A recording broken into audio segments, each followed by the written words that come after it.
noches. Bueno, aquí estamos con este caso, desafiante caso de cetocidosis diabética. Yo me voy a centrar en los aspectos del metabolismo del agua, de la homeostasis, de osmolaridad de este caso. Bueno, como habrán visto, este paciente presenta una anemia y triglicéridos aumentada. Eso nos sitúa en este aspecto de enfermedades asociadas a la disminución de osmolaridad, es decir, a las hiponatremias hipertónicas. Hiponatremias hipertónicas son aquellas hiponatremias que se acompañan de un aumento de la osmolaridad plasmática, pero ese aumento de la osmolaridad debe ser asociado a la acumulación en el extracelular de una sustancia osmóticamente activa, es decir, una sustancia que acumulada en el extracelular no pueda ingresar a la célula, no pueda atravesar la membrana celular y en consecuencia genere efecto osmótico que saque agua de las células y trasloque el agua del intracelular al extracelular, diluyendo así el extracelular y disminuyendo la concentración de sodio en el extracelular. Un ejemplo de esta sustancia, en una de las guías, por ejemplo, es el manitol, la glicina, la glucosa, la maltosa, etc. Son sustancias que quedan atrapadas en el extracelular y en particular en el caso de glucosa, en la cetoacidosis diabética, la falta de insulina le impide a la glucosa poder ingresar a las células musculares y en consecuencia actúa como una sustancia osmóticamente activa en el extracelular, atrayendo agua hacia el extracelular y trasloca agua de las células musculares hacia el extracelular, diluyendo el medio interno. Esto es un modelo experimental para mostrar cómo, si vemos al comienzo del gráfico, una glucosa normal se le infunde al paciente somatostatina y glucosa para aumentar su glucemia y suprimir la secreción de insulina, y en consecuencia el paciente desarrolla una hiperglucemia grave, luego que se acompaña en una imagen en espejo de la caída del sodio, de la concentración de sodio extracelular. Una vez que se cesa la administración de glucosa y se inicia la administración de insulina, la glucosa ingresa rápidamente en las células, desapareciendo este gradiente de glucosa a través de la membrana celular o muscular, y en consecuencia el agua reingresa a las células, aumentando nuevamente la concentración de sodio en el extracelular. Este es el principio por el cual la hiperglucemia, en el caso de nuestra paciente, produce estas hiponatremias hipertónicas por fabricación de agua. Ahora bien, este efecto es un efecto bien marcado en el músculo, donde la glucosa necesita de azúcar, necesita de insulina para ingresar a la célula, ¿cierto? Ahora, queremos ver cuál será el efecto que tendrá el desarrollo de esta hiperglucemia en cuanto a los movimientos de agua de las células de la neurona, que es donde más nos preocupa el impacto que pueda tener el descenso de sodio. Fíjense, este es un trabajo muy interesante para mostrar que posiblemente esto no ocurra en las neuronas. Si vemos a la izquierda, hermosa revisión de la homeostasis de la osmolaridad, publicado hace unos años atrás, muestra qué pasa con las neuronas homorreceptoras. Los homorreceptores es una oportunidad de censar in vivo qué pasa con las neuronas sometidas a distintos ambientes. Y fíjense que el gráfico de arriba, ante un ambiente hiperosmolar, por ejemplo, una sustancia que no atraviese las membranas neuronales,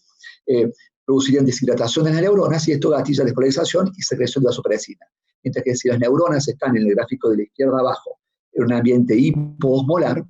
eso produce que el agua se mueva hacia adentro de la neurona y en consecuencia la neurona se dematice e inhiba la secreción de vasopresina para que se elimine el exceso de agua.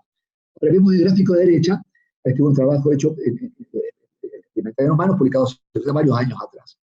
donde se genera hiperglucemia, en el grupo voluntario se genera hiperglucemia. Fíjense en el gráfico de abajo cómo la glucemia se aumenta progresivamente en el extremo de abajo del gráfico, hasta casi 400 miligramos por decilitro. Ese aumento importante de la glucemia, si vemos en el gráfico el superior, vemos que la osmolaridad plasmática se acompaña de un aumento de la osmolaridad plasmática, como de esperarse, la glucosa se acumula y eso genera efectos osmóticos, entonces uno mide la osmolaridad plasmática, se ha incrementado. Fíjense que el aumento de esa osmolaridad plasmática en el tercer gráfico se acompaña de extracción de agua de las células musculares, es decir, el aumento de la osmolaridad plasmática por la hiperglucemia saca agua de las células musculares y eso produce dilución y genera la hiponatremia que vimos en el trabajo anterior, en el tercer gráfico de la derecha. Y por último, fíjense que esa disminución de sodio y ese aumento de glucemia con disminución de sodio se acompaña de inhibición de la secreción de vasopresina. Fíjense que como al comienzo de la infusión de glucosa, cuando comienza a aumentar la glucosa y aumenta la osmolaridad, lejos de deshidratarse la neurona, reducir su volumen celular y secretar vasopresina, pasa todo lo contrario. La neurona, esto es una demostración que la neurona está edematizada, porque está en un ambiente hipoosmolar para la neurona. la glucosa no necesita de insulina para entrar a las neuronas. En consecuencia, la hiperglucemia genera un ambiente hipertónico para las células musculares, saca agua de las células musculares, eso genera la hiponatremia hipertónica, pero esa hiponatremia hipertónica en las neuronas, donde la glucosa entra libremente y no genera ningún gradiente osmótico, es la única que se manifiesta. Es decir, en las neuronas la glucosa no produce ningún movimiento de agua, pero sí la hiponatremia, produciendo edema celular. Entonces, la hiponatremia hipertónica de la glucosa tiene una acción diferencial según se trate del músculo o se trate de las neuronas. Fíjense, aquí vemos para ver el efecto exacto sobre las neuronas de distintas sustancias, y fíjense que cuando administramos, por ejemplo, manitol, que es un carbohidrato que queda atrapado en el extracelular, eso aumenta la tonicidad extracelular, y como el manitol no ingresa a las neuronas, conforme aumenta la osmolaridad por manitol, en el gráfico de derecha, vemos que aumenta la flecha verde hacia arriba, aumenta la secreción de vasopresina, y eso está expresado en el gráfico de la izquierda, como dice hipermolar o manitol. El manitol no atraviesa la membrana de ninguna de las células y en consecuencia deshidrata a todas las células musculares y las neuronas. Entonces, cuando hacemos lo mismo, pero en vez de utilizar manitol, utilizamos glucosa, la glucosa extrae agua, pero no de las neuronas, porque las neuronas, la glucosa no atraviesa ningún gradiente a través de su membrana celular, pero sí del músculo. En consecuencia, se produce hiperglucemia, se produce hiponatremia por la extracción de agua de las células musculares, y esa hiponatremia genera edema cerebral. Y eso es una condición diferencial que tiene la hiponatremia hipertónica por glucosa, porque posiblemente se acompaña, a diferencia de las otras hiponatremias hipertónicas, donde la neurona se deshidrata, aquí la neurona se edematiza, y es un edema cerebral por hiponatremia real, básicamente. Ahora bien, esa es quizás la complicación más temida de la citocidosis diabética, que es el desarrollo de edema cerebral. Esto que hablamos de la hiponatremia sería posiblemente uno de los factores asociados. Este es un trabajo muy interesante que se hizo en 2 centros de Canadá y Brasil, que evaluaron pacientes con citocidosis diabética que desarrollaron edema cerebral, el grupo en barras negras, un grupo en gris de pacientes con citocidosis diabética que desarrollaron hipernatremia pero no edema cerebral, y en blanco los pacientes con citocidosis normonatrémicos que no desarrollaron edema cerebral. Y fíjense cuáles son las cosas que variaron. El grupo que desarrolló edema cerebral recibió enorme cantidad de volumen administrado, 70 mililitros por kilo en las primeras 6 horas. Ese enorme volumen administrado, posiblemente es mucho más que lo necesario para restaurar la volemia. Ustedes saben que durante la diuresis osmótica inducida por hiperglucemia, los pacientes pierden buena parte de su volemia, están todos hipovolémicos, y han perdido también una cantidad posiblemente mayor aún de agua, porque la diuresis osmótica es una diuresis que se asocia sobre todo a guaresis. Por supuesto que los pacientes que están en el desarrollo de citocidosis diabética continúan bebiendo fluidos, así que esto es a partir del momento de la llegada del hospital. Y fíjense que a partir del momento de la llegada del hospital, en las primeras 6 horas, el grupo que desarrolló edema cerebral es un grupo que recibió mucho mayores, casi el triple de volúmenes administrados, y aparte las soluciones que se administraron eran ligeramente hipotónicas. Hay que tener en cuenta el administrar volúmenes elevados de resucitación en pacientes en condiciones de estrés que posiblemente puedan tener liberación de hormona antidiurética fuera de control, es decir, no por tonicidad, sino por secreción inadecuada, podrían generar un fenómeno que hemos visto previamente, que es desalinación, y generar mayor ganancia de agua libre. Entonces, un factor que en este trabajo se asoció a edema cerebral, que es una complicación rara, pero potencialmente grave, como vamos a ver, sobre todo en los chicos, se asocia a administrar grandes volúmenes de fluidos y volúmenes de fluidos hipertónicos.